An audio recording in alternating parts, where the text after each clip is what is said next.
दोस्तों स्वागत है आप सभी का आज के नई वीडियो में। आज हम बात करने वाले हैं यूपी टेट और सीटेट 2026 के लिए हिंदी की। इस वीडियो में हम लोग हिंदी का प्रैक्टिस सेट डिस्कस करेंगे। Most important 30 previous year question पर आधारित 30 एमसीक्यू डिस्कस करेंगे जो कि आने वाले एग्जाम्स यूपी टेट जुलाई 2026 और सीटेट सितंबर 2026 के लिए बहुत ही महत्वपूर्ण है। इस वीडियो के एंड में आप लोगों को अपना स्कोर कमेंट बॉक्स में बताना है, आपका स्कोर कितना रहा है 30 में से। चलिए शुरू करते हैं। इस वीडियो से पहले हम लोग सीडीपी के प्रैक्टिस सेट और ईवीएस के प्रैक्टिस सेट डिस्कस कर चुके हैं। वो भी जाके आप लोग डिस्क्रिप्शन में लिंक दे दिया गया है, उसका देख सकते हैं, प्लेलिस्ट में जाकर देख सकते हैं। चलिए शुरू करते हैं। पहला क्वेश्चन है, वे वर्ड जो ना तो स्वर हैं और ना ही व्यंजन हैं क्या कहलाते हैं? ऐसे वर्ड जो ना तो ही स्वर हैं और ना ही व्यंजन की श्रेणी में आते हैं, ऐसे वर्डों को क्या कहा जाता है? ऑप्शन ए अंतस्थ वर्ड, ऑप्शन बी ऊष्म, सी अयुग्मवाह या ऑप्शन डी संयुक्त।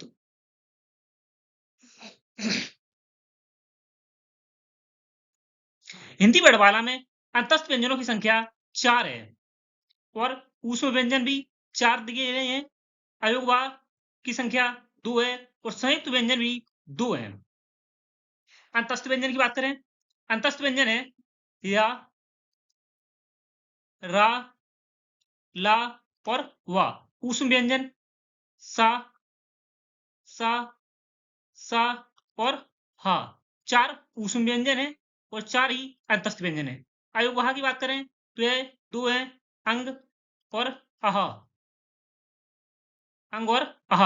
संयुक्त व्यंजन माफ करना, संयुक्त व्यंजनों की संख्या 4 है, 4 है, 6, त्रक, ज्ञ और स्र, जो कि संयुक्त व्यंजन है। संयुक्त व्यंजन दो वर्णों के मेल से बने हैं। छा, यह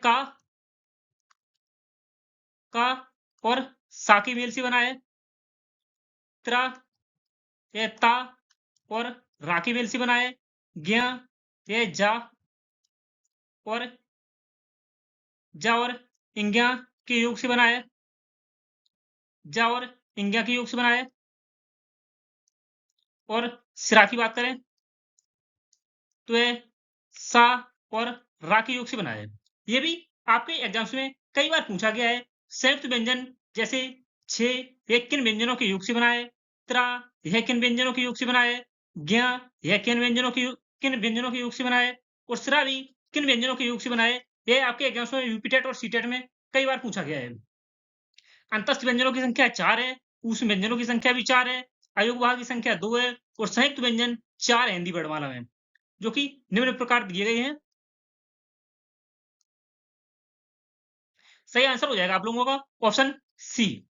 ऐसे व्यंजन, ऐसे वर्ड जो ना तो स्वर है और ना ही व्यंजन है, यह अयुग्मवाह कहलाते हैं। इनकी संख्या 2 है, अंग और अह। नेक्स्ट है, कामायनी महाकाव्य के रचयिता कौन है? Option A Sumitranand Pant, B Jaishankar Prasad, C Nirala Suryakant Tripathi Nirala, Suryakant Tripathi Nirala या महादेवी वर्मा।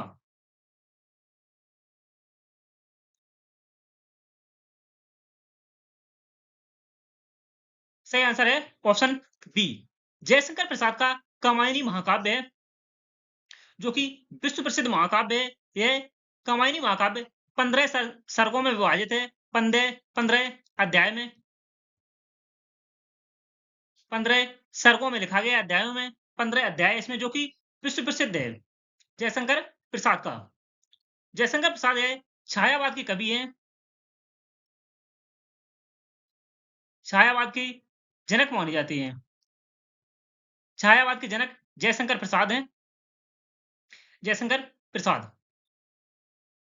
सुमित्रानंदन पंत की बात करें, सुमित्रानंदन पंत को इन्हें प्रकृति का सुकुमार कवि कहा जाता है। ये सभी फैक्ट आपको याद रखने हैं। ये एग्जाम्स में सीधे सीधे पूछ लिए जाते हैं कि प्रकृति का सुकुमार कवि किसे कहा जाता है, छायावाद के जनक कौन है।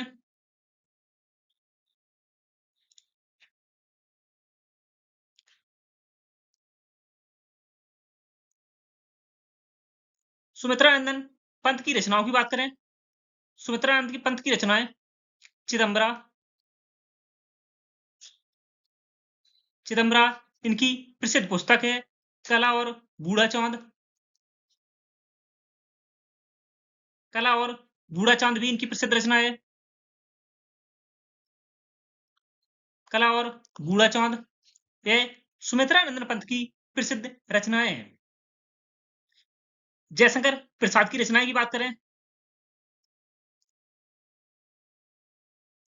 जयशंकर प्रसाद की प्रमुख रचनाओं की बात करें, इनकी रचनाएं अनामिका,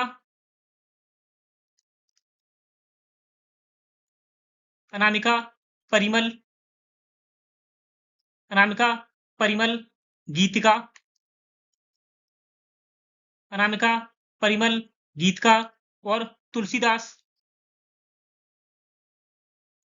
तुलसीदास यह भी रचना जयशंकर प्रसाद की है।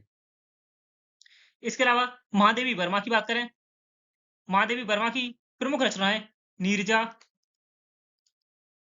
नीरजा, दीपशिखा, दीपशिखा, निहार और अतीत के चलचित्र, अतीत के चलचित्र और एक और प्रसिद्ध रचना है स्मृति की रेखाएं। ये महादेवी वर्मा की प्रसिद्ध रचनाएं हैं। नीरजा, दीपशिखा, निहार, अतीत के चलचित्र और स्मृति की रेखाएं। नेक्स्ट है हिंदी में समासों की कुल संख्या कितनी है? हिंदी में समास कुल कितने हैं? ऑप्शन ए 4, बी 6, सी 8 या ऑप्शन डी 5। सही आंसर है ऑप्शन बी। हिंदी में समासों की संख्या 6 है, जो कि निम्न प्रकार दिए गए हैं। चलिए देखते हैं समास और उनकी संख्या।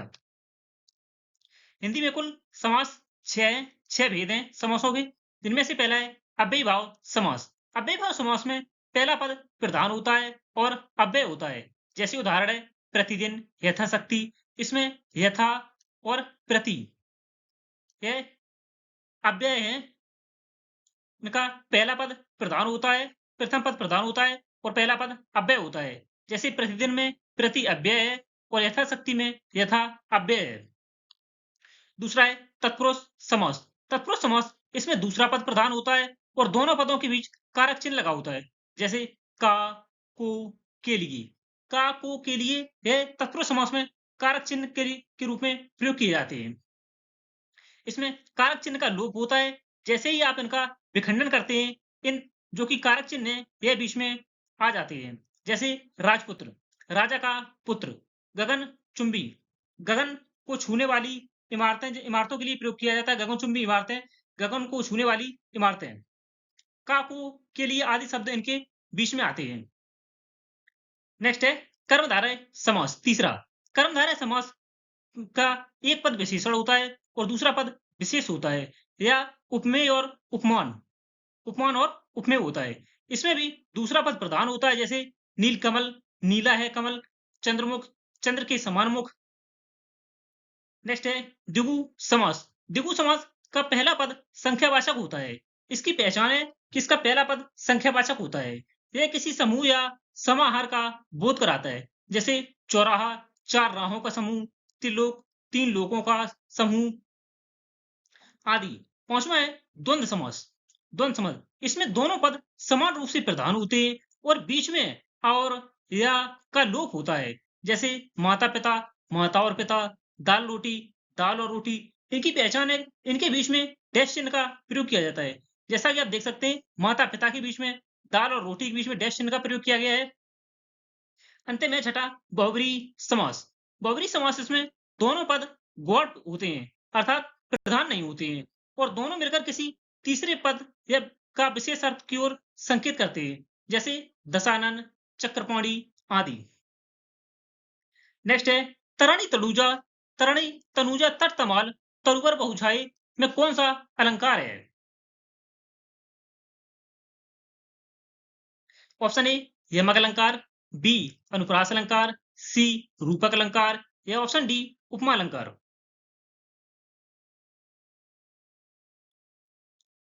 बात करते हैं अनुप्रास अलंकार। ऐसा अलंकार जिसमें किसी वर्ड की किसी एक वर्ड की किसी एक वर्ड की बार-बार आवृत्ति होती है,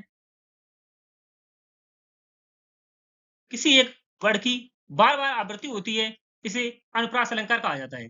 जैसे इसमें तरणी में ता, तनुजा में भी ता शब्द का प्रयोग किया गया है, तट में भी ता शब्द का प्रयोग किया गया है, तमाल में भी ता शब्द का प्रयोग किया गया है, तरुवर में भी ता का प्रयोग किया गया है, आदि। सही आंसर हो जाएगा ऑप्शन बी। अनुप्रास अलंकार किसी एक वर्ड की बार-बार आवृत्ति होती है, उसे अनुप्रास अलंकार कहा जाता है। चलिए देखते हैं अनुप्रास सॉरी अलंकार और उसके प्रकार के बारे में। अलंकार अलंकार काव्य या कविता की शोभा बढ़ाने वाले शब्दों या अर्थों को अलंकार कहते हैं। ऐसे शब्द जो काव्य या कविता की शोभा बढ़ाते हैं उन्हें अलंकार कहा जाता है। अलंकार अलंकार का शाब्दिक अर्थ आभूषण या गहना होता है। जिस प्रकार आभूषण पहनने से मनुष्य के सौंदर्य में वृद्धि होती है, उसी प्रकार अलंकारों के प्रयोग से काव्य की सुंदरता और भाव प्रभाव बढ़ जाते हैं। अलंकार तीन प्रकार के होते हैं।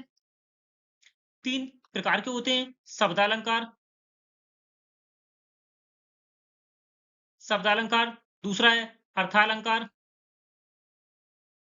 और तीसरा है उभयालंकार।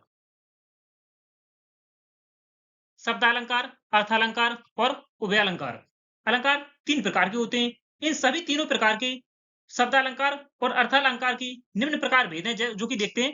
शब्दालंकार पहला है शब्दालंकार।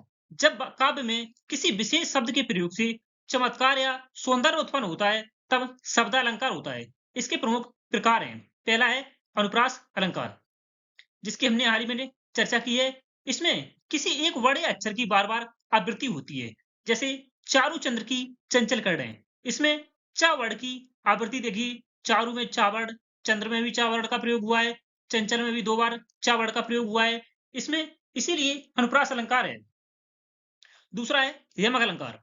यमक अलंकार जब एक शब्द एक से अधिक बार आए और उसका अर्थ हर बार अलग-अलग हो, वहाँ यमक अलंकार होता है।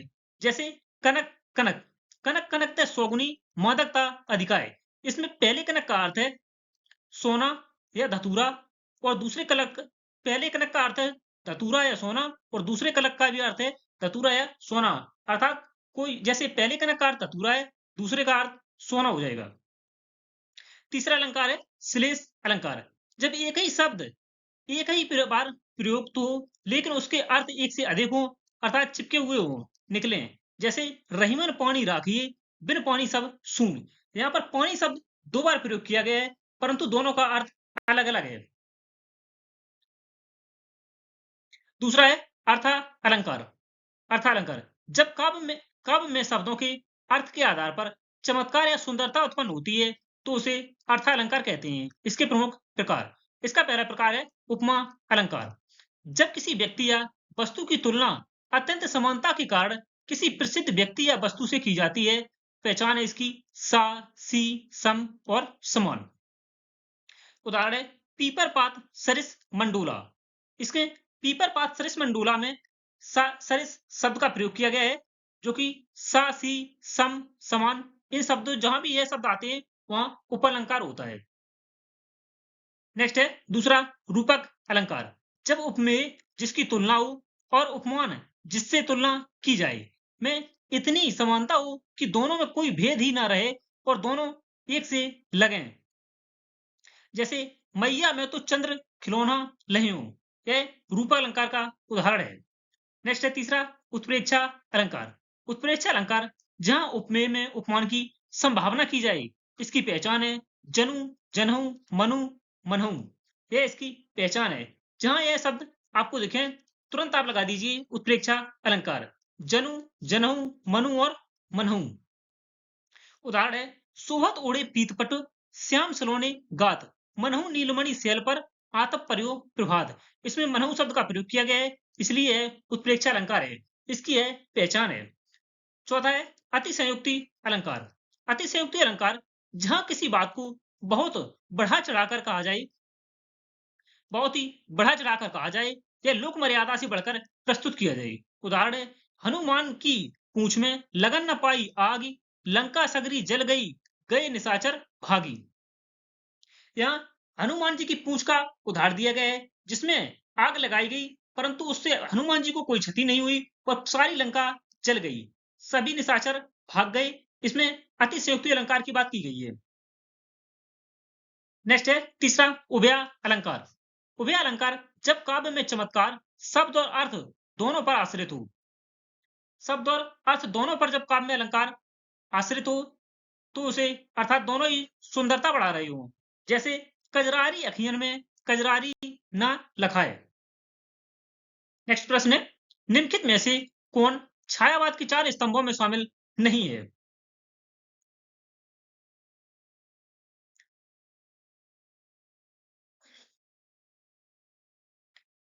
सही आंसर हो जाएगा ऑप्शन सी, माखनलाल चतुर्वेदी। माखनलाल चतुर्वेदी ये छायावाद के 4 स्तंभों में शामिल नहीं है, जबकि जयशंकर प्रसाद,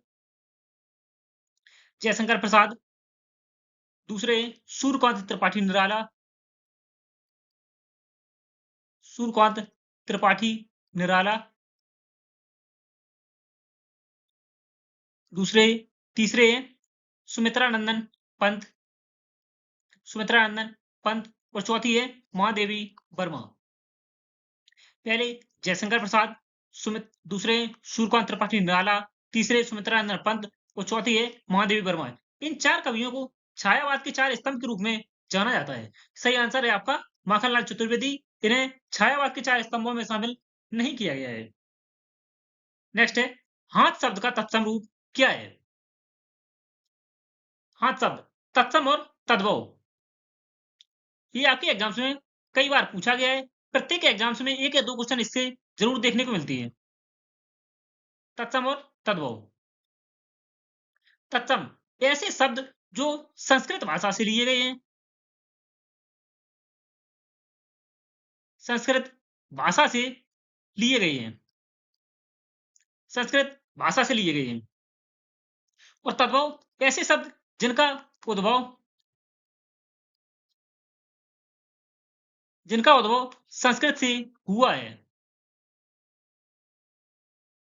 जिनका उद्भव संस्कृत से हुआ है। यहां पर हाथ शब्द का तत्सम रूप क्या है? सही आंसर हो जाएगा ऑप्शन बी, हाथ शब्द का तत्सम रूप हस्त है। नेक्स्ट है यद्यपि। यद्यपि का सही संधि विच्छेद क्या है? इसे इस प्रकार भी लिखा जा सकता है यद्यपि। यद्यपि का सही संधि विच्छेद क्या होगा?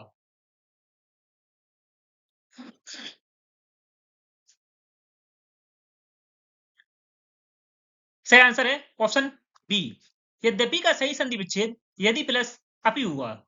यदि प्लस अपि, ये स्वर संधि का उदाहरण है, ये हेड़ स्वर संधि का उदाहरण है। हेड़ स्वर संधि का उदाहरण है, हेड़ स्वर संधि का उदाहरण है। स्वर संधि के भेद की बात करें, स्वर संधि, संधि 2 प्रकार की होती है, स्वर संधि और व्यंजन संधि। सॉरी, 3 प्रकार की संधि होती है, स्वर संधि, व्यंजन संधि और विसर्ग संधि, जिसमें स्वर संधि के 5 भेद हैं, 5 भेद, जिनमें से पहला है दीर्घ संधि, दूसरी है गुण संधि, तीसरी है वृद्धि संधि, दीर्घ संधि, गुण संधि, वृद्धि संधि, और चौथी है यड़ संधि, और पांचवी है अयादि संधि, अयादि संधि। दीर्घ संधि, गुण संधि, वृद्धि संधि, यड़ संधि और अयादि संधि।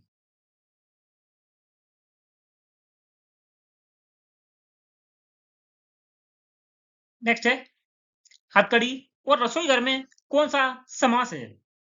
हथकड़ी और रसोई घर में, ये समास के बारे में हमने अभी पहले ही डिस्कस किया है। सही आंसर है ऑप्शन बी, तत्पुरुष समास। हथकड़ी और रसोई घर में तत्पुरुष समास है। तत्पुरुष समास हथकड़ी का अर्थ है हाथ के लिए घड़ी, हाथ के लिए कड़ी, हथकड़ी। आग के लिए कड़ी। इसमें तत्पुरुष समास है। और रसोई घर की बात करें, रसोई घर, रसोई के लिए घर।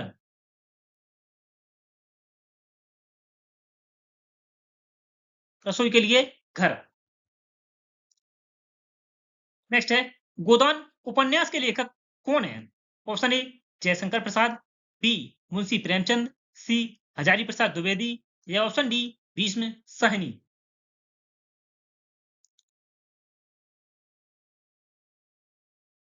सही आंसर है ऑप्शन बी। गोदान उपन्यास के लेखक मुंशी प्रेमचंद है। मुंशी प्रेमचंद को कथा सम्राट भी कहा जाता है।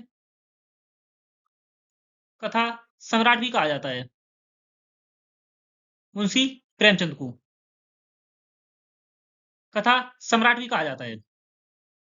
मुंशी प्रेमचंद का प्रसिद्ध अधूरा उपन्यास था, प्रसिद्ध अधूरा उपन्यास था मंगलसूत्र। मंगलसूत्र ये मुंशी प्रेमचंद जी का प्रसिद्ध उपन्यास था, जो कि यह अधूरा उपन्यास था, जिन्हें इनके पुत्र प्रेमचंद के पुत्र प्रेमचंद के पुत्र अमृत राय ने पूरा किया था। अमृत राय ने पूरा किया था। मुंशी प्रेमचंद के अधूरे उपन्यास मंगलसूत्र को मुंशी प्रेमचंद के पुत्र अमृत राय ने पूरा किया था। सही आंसर है ऑप्शन बी मुंशी प्रेमचंद। और मुंशी प्रेमचंद को कथा सम्राट भी कहा जाता है। नेक्स्ट है, यथाशक्ति में कौन सा समास पाया जाता है? ये हमने पहले ही डिस्कस किया है। ये आपको इसका आंसर आप लोगों को कमेंट बॉक्स में देना है। नेक्स्ट है, मधुशाला की रचयिता कौन है? मधुशाला की रचना किसने की थी?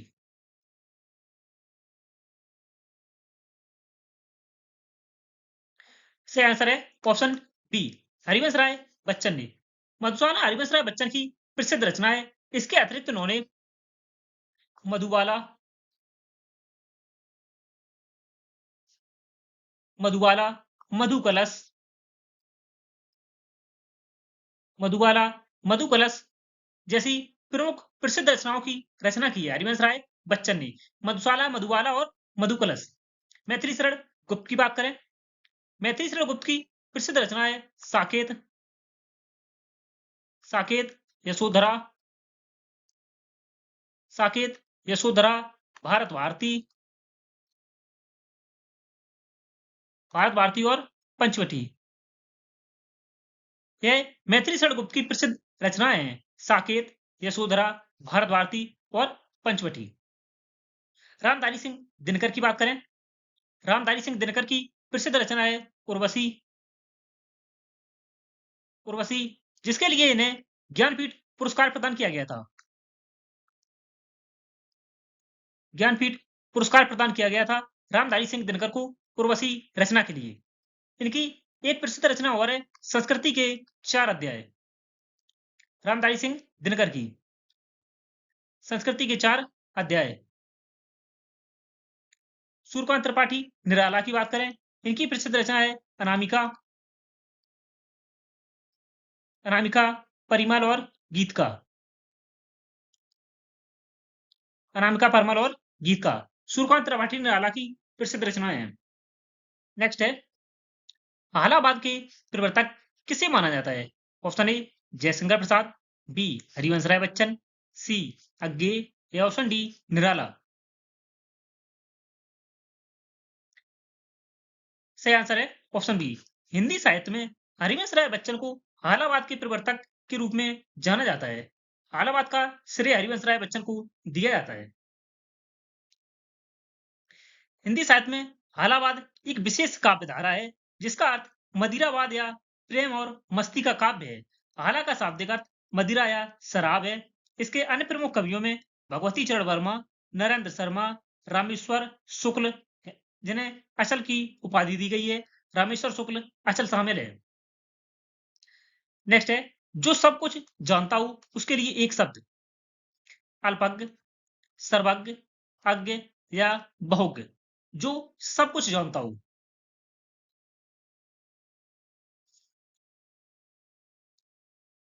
सही आंसर है ऑप्शन बी, जो सब कुछ जानता हो उसे सर्वज्ञ कहा जाता है। उसके लिए एक शब्द है सर्वज्ञ। और अल्पज्ञ, जो कम जानता हो, जो कम जानता हो उसके लिए अल्पज्ञ, जो सब कुछ जानता हो वह है सर्वज्ञ। नेक्स्ट है चिंतामणि किसका निबंध संग्रह है? सही आंसर है ऑप्शन ए आचार्य रामचंद्र शुक्ल का। आचार्य आचार्य रामचंद्र शुक्ल जी का प्रसिद्ध आलोचनात्मक ग्रह है, आलोचनात्मक संग्रह है चिंतामणि। नेक्स्ट है स्थावर शब्द का सही विलोम क्या है? स्थावर।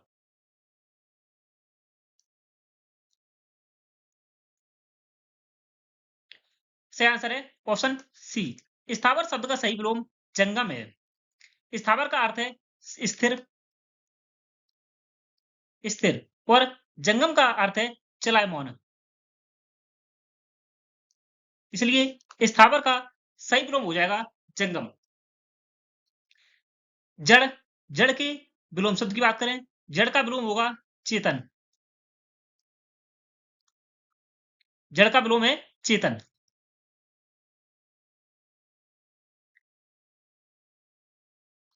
नेक्स्ट है अरविंद। अरविंद शब्द का, अरविंद शब्द किसका पर्यायवाची है? सही आंसर है ऑप्शन बी, अरविंद यह कमल का पर्यायवाची है। इसके अतिरिक्त कमल के अन्य पर्यायवाची भी हैं। अन्य पर्यायवाची हैं जलज, जलज, पंकज, जलज, पंकज, नीरज आदि कमल के पर्यायवाची हैं। सूर्य के पर्यायवाची की बात करें, सूर्य के पर्यायवाची हैं सूरज, सूरज, भास्कर, सूरज, भास्कर, और दिवाकर, सूरज, भास्कर, दिवाकर, आदित्य आदि सूर्य के पर्यायवाची हैं। बादल के पर्यायवाची की बात करें, बादल के हैं मेघ, मेघ, जलद, घन, नीरद, पयोधर और जलधर, यह बादल के पर्यायवाची हैं। नदी के पर्यायवाची की बात करें, सरिता, सरिता, तटनी, आपगा आदि नदी के पर्यायवाची हैं। नेक्स्ट है गबन और निर्मला किस विधा की रचनाएं हैं? गबन और निर्मला, गबन और निर्मला ये दोनों ही उपन्यास हैं।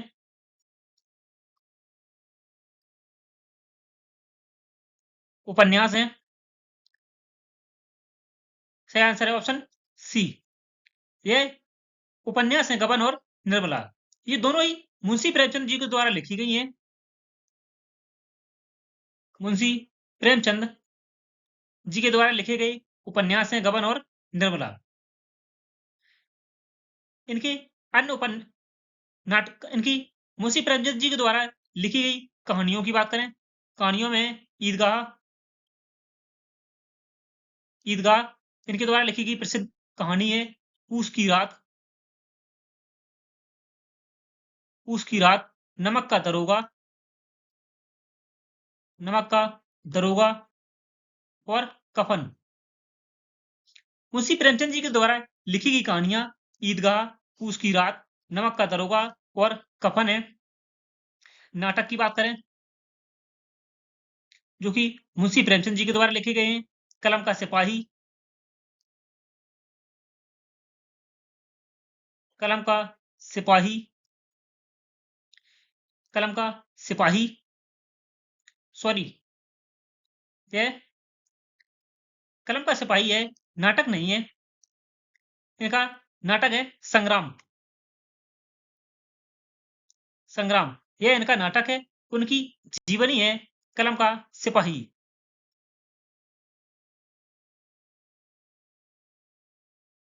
कलम का सिपाही। नेक्स्ट है लड़का पेड़ से गिरा, वाक्य में कौन सा कारक है? कारक की बात करें, कारक 8 प्रकार के होते हैं। कारक के प्रकार हैं 8।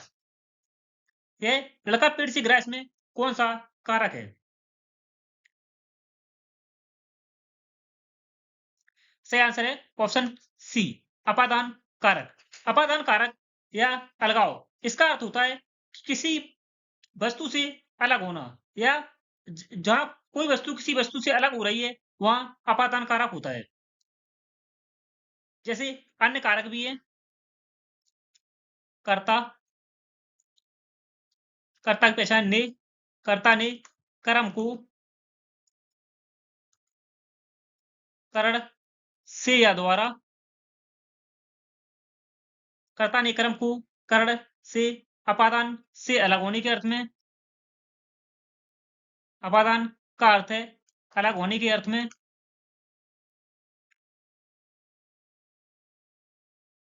संबंध का, के, की, संबंध काके की और संबोधन ये, अरे। नेक्स्ट है कवि। कवि शब्द शुद्ध स्त्रीलिंग, कवि शब्द का शुद्ध स्त्रीलिंग रूप क्या है?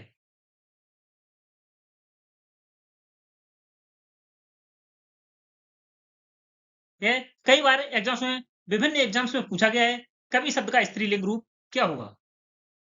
सही आंसर है ऑप्शन ए, कवियत्री। कवियत्री है कवि शब्द का शुद्ध स्त्रीलिंग रूप है, ना कि कवियत्री। ये सभी गलत हैं। नेक्स्ट है साकेत महाकाव्य के रचयिता कौन है? साकेत महाकाव्य, यह मैथिली शरण गुप्त का प्रसिद्ध महाकाव्य है साकेत, जिसमें उर्मिला का, उर्मिला के विरह का वर्णन किया गया है। उर्मिला के विरह का वर्णन किया गया है साकेत महाकाव्य में, जो कि मैथिली शरण गुप्त द्वारा रचित है। नेक्स्ट है जिन शब्दों के अंत में आ आता है, छोटा आ आता है, उन्हें क्या कहा जाता है? जिन शब्दों के अंत में बड़ा आ आता है उन्हें आकारांत कहा जाता है। जिन शब्दों के अंत में छोटा आ आता है उन्हें अकारांत कहा जाता है। जिन शब्दों के अंत में छोटी ई आती है उन्हें इकारांत कहा जाता है। और जिन शब्दों के अंत में छोटा ऊ आता है उन्हें उकारांत कहा जाता है। नेक्स्ट है घड़ों पानी पड़ना, मुहावरे का सही अर्थ क्या है? घड़ों पानी पड़ना। ऑप्शन ए बहुत नहाना, बी अत्यधिक लज्जित होना, सी डरा देना, या ऑप्शन डी पानी की बचत होना। सही आंसर है ऑप्शन बी, अत्यधिक लज्जित होना। घड़ों में पानी पड़ने का अर्थ है, सही मुहावरे का अर्थ है। इसमें शर्मिंदगी महसूस करने की स्थिति को घड़ों में पानी पड़ना कहा जाता है, अर्थात अत्यधिक लज्जित होना। नेक्स्ट है यामा काव्य कृति के लिए किसे ज्ञानपीठ पुरस्कार मिला था? यह महादेवी वर्मा की प्रसिद्ध कृति है यामा, जिसके लिए इन्हें ज्ञानपीठ पुरस्कार मिला था। महादेवी वर्मा को आधुनिक मीरा कहा जाता है। आधुनिक मीरा कहा जाता है महादेवी वर्मा को। नेक्स्ट है सा ध्वनि उच्चारण स्थान क्या है? सा ध्वनि का उच्चारण स्थान क्या है?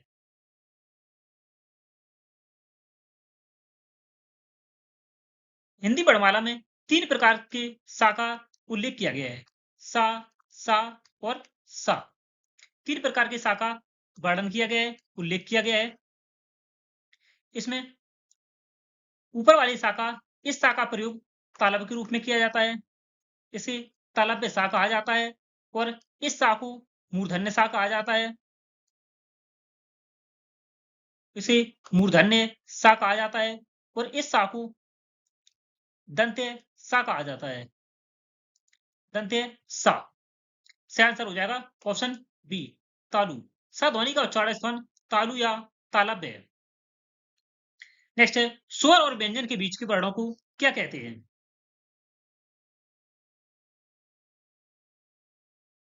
सही आंसर है ऑप्शन बी, अंतस्थ वर्ण। वर्ण स्वर और व्यंजन के बीच के वर्णों को अंतस्थ वर्ण कहा जाता है। इनकी संख्या 4 होती है, या, रा, ला और वा। नेक्स्ट है, उत्कर्ष शब्द का विलोम क्या होगा? ऑप्शन ए निष्कर्ष, बी अपकर्ष, सी उत्थान या डी अवनति।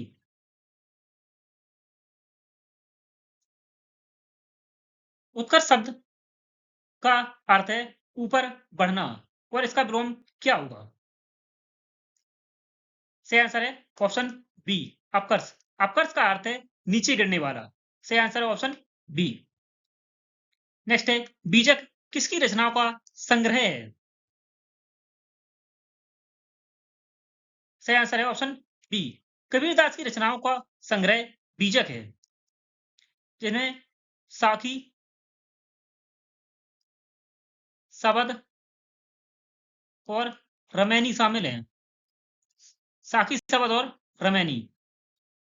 नेक्स्ट है, चतुरता किस प्रकार की संज्ञा का उदाहरण है? ऑप्शन ए जातिवाचक, बी व्यक्तिवाचक, सी भाववाचक या डी समूहवाचक।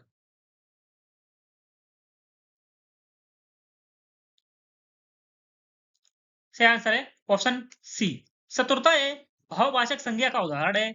इसमें चतुरता एक भाव है जिसे महसूस किया जा सकता है, ना कि यह जातिवाचक है, ना व्यक्तिवाचक, ना ही समूहवाचक। नेक्स्ट है, पतझड़ में कौन सा समास है?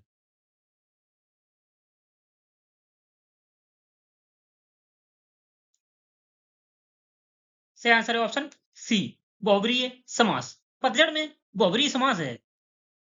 ये पतझड़ वह ऋतु है जिसमें पत्ते झड़ते हैं, इसे इसमें बहुब्रीहि समास है।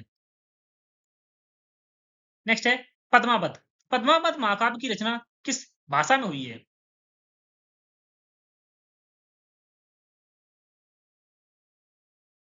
सही आंसर है ऑप्शन बी। पद्मावत महाकाव्य की रचना अवधी भाषा में मलिक मोहम्मद जायसी के द्वारा की गई थी। मलिक मोहम्मद मलिक मोहम्मद जायसी ने पद्मावत महाकाव्य की रचना की थी अवधी भाषा में।